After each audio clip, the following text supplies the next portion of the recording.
ఊహించారా నిజంగా? పోనీ ఎట్టి పరిస్థితుల్లోనూ వైఎస్ఆర్ గవర్నమెంట్ రాదు అని సంవత్సరాల క్రితం ఊహించాను.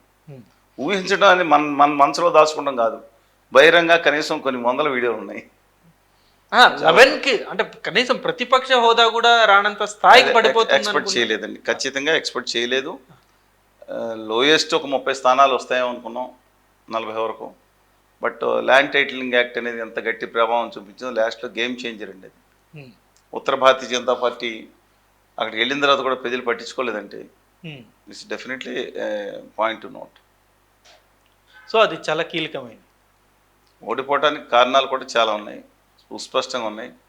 ప్రజలు తమ స్వార్థం కోసం ఎక్కువ ఆలోచిస్తూ ఉన్నారు. ఇవాళ తమకు జరిగిన నష్టం ఏంటో అని ఇవాళ కంపారిజన్ అనేది. తెలంగాణలో కేసీఆర్ గారు ఓడిపోవడానికి కేవలం 3-4 కారణాలు. ఆయన అడ్మినిస్ట్రేషన్, లాండ్ ఆర్డరు నేను కంపేర్డ్ విత్ అదర్ స్టేట్స్ చాలా బాగుంది. చాలామంది తెలంగాణలో ఉండి బయట ప్రాంతాలకు పరిశీలించక లాండ్ ఆర్డర్ పోయింది అంటున్నారు. No, whether whoever it may be. ఆ రోజు ఆయన ఉన్న మహేందర్ రెడ్డి గారు ఇంకొక ఆయన వచ్చిన law and order is excellent and compared with other states. నేను న్యూయార్క్ పోలీసులతోనో లేకపోతే లండన్ పోలీసులతోనో పోల్చాల్సిన పని లేదు. Apart from that, software exports has gone up tremendously from 54,000 crores to 23 మార్చి నాటికి 2,41,500 కోట్లకి వెళ్ళిపోయింది. 3 లక్షల కోట్లకు చేరుకున్న పరిస్థితి. అంటే ఫౌండేషన్ స్టోన్ చంద్రబాబు నాయుడు గారు వేసిన తర్వాత రాజశేఖర్ గారి ముందు తీసుకెళ్ళిన, కేటీఆర్ గారు కూడా పీక్ తీసుకెళ్లారు. వాస్తవం అది. Apart from that Bhagiratha, Kakatiya మీరు ఒకసారి వెళ్ళి వికారాబాద్ నెంబర్ ఆఫ్ ఏరియాలకు వెళ్ళండి, దాంట్లో మైనస్ పాయింట్స్ ఉన్నాయి. I'm not denying that. నేను సర్టిఫై ఏం జరగలేదని, కానీ ట్రెమండస్ వర్క్ జరిగింది. కాకతీయ కెనాల్స్లో కాలువల్లో పోటీ తీసేది మట్టి అమ్ముకున్నది, అది నేనేం డినై చేయను, కొన్ని చోట్ల జరుగుతుంది. కానీ ఈ సంవత్సరం మినహా గత 9 సంవత్సరాల నుంచి అదృష్టం కానీ నీళ్లు పడటం వల్ల ఎన్ని చెరువులు ఊళ్ళలో ఉన్నాయో చూసుకోండి. ఇంకోటి కూడా అద్భుతంగా జిఎస్టిపి అంటే జీతమే రియల్ ఎస్టేట్ అంటే తెలంగాణలో ఉన్న బడుగు బలహీన వర్గాలకి, నేను మిగతా వాళ్ళకి చెప్తాను, అనేక మంది చెప్తాను, ఎస్సీలకి, మాదిగలకు కానీ అక్కడున్న లంబాడాలకు కానీ మిగతా వాళ్ళకి కానీ భూమి ఎంతో కొంత ఉండేది.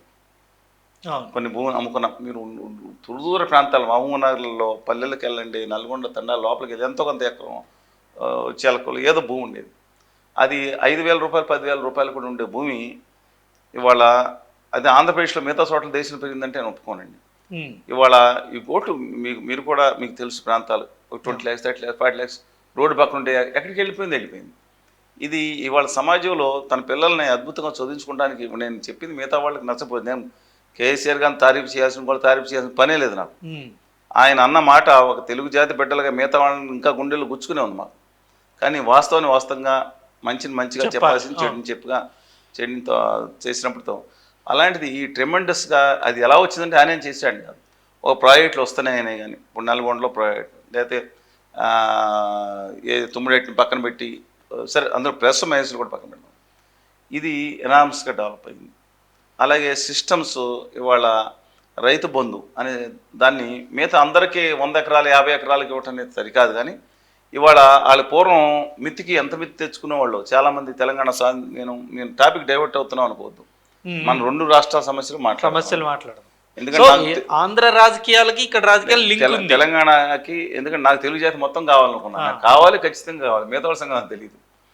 ఇవాళ ఇది ముందుకెళ్ళే పరిస్థితుల్లో ఒక చాలా తేడా జరిగింది. కానీ ఆయన జనాలు నచ్చంది ఎందుకంటే ఇక్కడ వాళ్ళు మీరు చూసారు పెద్ద ప్యాలెస్ కట్టుకున్నారు. జగన్ గారి ప్యాలెస్ వాళ్ళు కనపడుతుంది.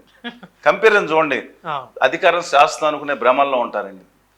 అది కట్టుకున్న తర్వాత ఆయన పరదాలకి పరిమితమైనట్టు రూములకే పరిమితం అవటం. ఎవరన్నా జర్నలిస్ట్ మాట్లాడితే ఏమైనా జర్నలిస్ట్ హేళన చేయటం, అహం బ్రహ్మస్మి లాగా అలాగైపోయి ఆ తర్వాత కేటీఆర్ గారు తమ పరిపాలనగా పరిమితం అయిపోతాం. హరీష్ రావు గారు మాత్రం ప్రజల్లో ఉండే మనిషి. ఈ డిస్పైట్ దట్ అధికారంలోకి వచ్చిన దూరం అవ్వచ్చు, కానీ ఈ అధికారం దూరం అయిపోవడం ఆయన ఓడిపోవడానికి ముఖ్యమైన కారణాలు చెప్పమంటారా? అక్కడెక్కడ తేడా. ఆయన రైతు బంధు వరకు చేసుకున్నారు, కొంత అసంతు ఉండొచ్చు, కానీ దళిత బంధు అని ఈటిలో ఆయన గారిని దెబ్బ కొడతాని పెట్టారు.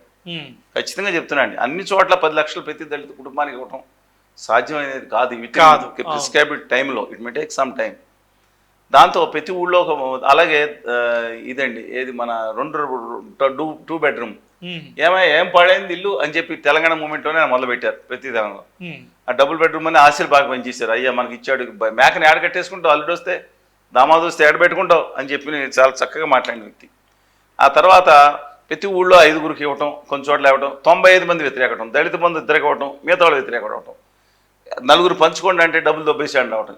ఇది ఒక కారణం, దళిత బంధు ప్లస్ 2 బెడ్రూమ్ హౌస్. 2 బెడ్రూమ్. రెండోది కాళేశ్వరం ప్రాజెక్ట్ లాంటి ఒక భయంకరమైన ప్రాజెక్ట్. అంటే నేను తప్పు, దాంట్లో మంచి ప్రాజెక్టులు కొన్ని ఉంటాయి.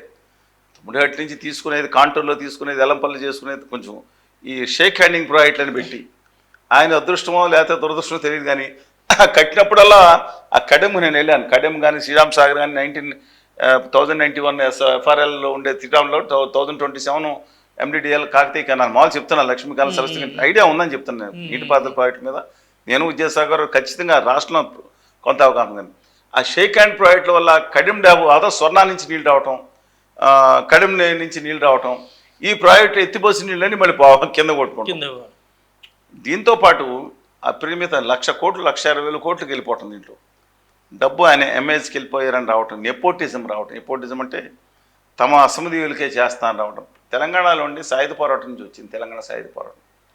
ప్రజలు దేనైనా సహిస్తారు, అహంకారాన్ని సహించలేరు. ఇంట్లో మా ఇంట్లో పిలిచి ఛాయ్ పోసినా భరిస్తారు. మంచి బిర్యానీ ఇచ్చా పోయి అక్కడ పోయి అక్కడ సౌరా ఫ్రెండ్ అని ఫ్రెండ్ అంటే ఆ జీవితంలో భరించలేడు, పంచపక్ష పరిమాణాలు పెట్టిన. అందుకే చాలామంది ఎంపీలు కానీ ఎమ్మెల్యేలు కానీ ఇప్పుడైతే న్యాయవాళ్ళం, ఇంతకుముందు ఆ ఇంటికి వెళ్ళగానే అన్న రా భోజనం చేయని భోజనం వాళ్ళతో పాటు చేస్తారు వాళ్ళు.